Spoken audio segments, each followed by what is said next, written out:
سلام بچه ها، باورتون میشه 10 شدیم؟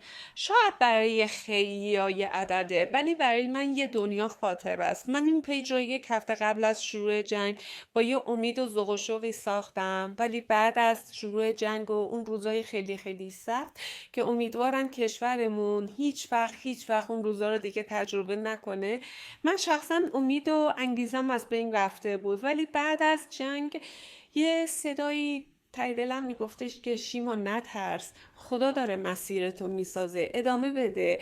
و من وقتی که شروع کردم با هر فالو، هر لاک، هر کامنت شما یه تیکه از اون امید برگشت و شما شدین نور روزای تاریک من.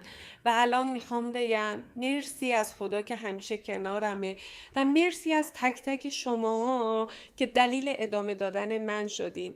بچه ها، فقط یه چیزی، اگر رویایی دارین، هر چقدر سخته، هر چقدر راه طولانیه، بلش نکنین. قبول داشته باشین که خدا همیشه کنارتونه و داره راهتون رو میسازه و یه روزی میرسه و میگین خدایا مرسی، چقدر قشنگ منو تا اینجا رسوندی. هیچ چیز توی این دنیا اتفاقی نیست.